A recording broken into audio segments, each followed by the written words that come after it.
Hello students, তোমাদের সবাইকে Surajit Manna creations চ্যানেলের পক্ষ থেকে সুস্বাগতম।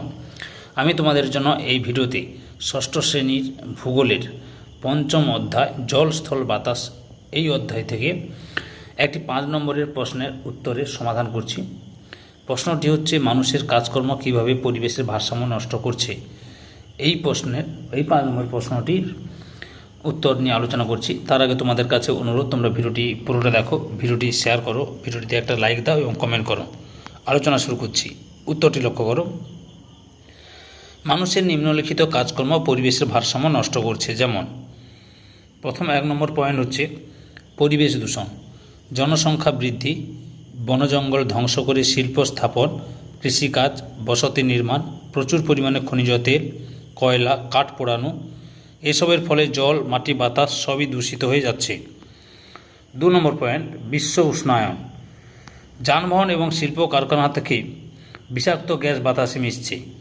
এই গ্যাসগুলো পৃথিবীর চারিদিকে এমন এক আবরণ তৈরি করে যা পৃথিবী থেকে জীবকুলের জীবন ধারণের প্রয়োজনের অতিরিক্ত তাপকে মহাশূন্যে ফিরে যেতে বাধা দেয়। দিনের পর দিন এই তাপ পৃথিবীর উষ্ণতাকে বাড়িয়ে দিচ্ছে। একে বিশ্ব উষ্ণায়ন বলে। ফলে মেরুর বরফ গলে গিয়ে সমুদ্র জলতলের উচ্চতা বেড়ে চলেছে। বিশ্ব উষ্ণায়নের ফলে প্রবল বন্যা, তীব্র খরা, বিধ্বংসী ঝড়, মরুভূমির প্রসার, তাপপ্রবাহ, এমনকি শস্যহানি থেকে দুর্ভিক্ষ, মহামারী পর্যন্ত হতে পারে। 3 নম্বর পয়েন্ট ওজোন স্তর ক্ষয়, ফ্রিজ, এসি, বেশ কিছু রাসায়নিক দ্রব্য থেকে ক্ষতিকর গ্যাস বায়ুমণ্ডলের ওজোন স্তরে পৌঁছে আমাদের এই রক্ষা কবচকে নষ্ট করে দিচ্ছে। 4 নম্বর পয়েন্ট জৈব বৈচিত্র্য ধ্বংস, ধীরে ধীরে জলবায়ু এমনভাবে পাল্টে যাচ্ছে যে বহু উদ্ভিদ এবং প্রাণী প্রজাতি একেবারে বিলুপ্ত হয়ে যাচ্ছে। প্রকৃতির এই অবক্ষয় আটকাতে এখনই কোনো কার্যকরী ব্যবস্থা না নিলে শেষ পর্যন্ত মানুষের উপরই চরম সংকট নেমে আসবে।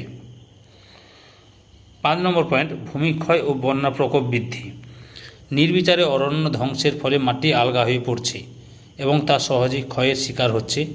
মাটির উর্বরতা হ্রাস পাচ্ছে। এই ক্ষয়প্রাপ্ত মাটি নদী, হ্রদের তলদেশে সঞ্চিত হয়ে তার গভীরতা কমিয়ে দিচ্ছে। ফলে বর্ষাকালে বৃষ্টি হলেই বন্যার সম্ভাবনা বৃদ্ধি পাচ্ছে। তাহলে তোমরা পঞ্চম অধ্যায় জল স্থল বাতাস থেকে একটা বড় প্রশ্ন অর্থাৎ 5 নম্বরের প্রশ্নের উত্তর জানতে পারলে।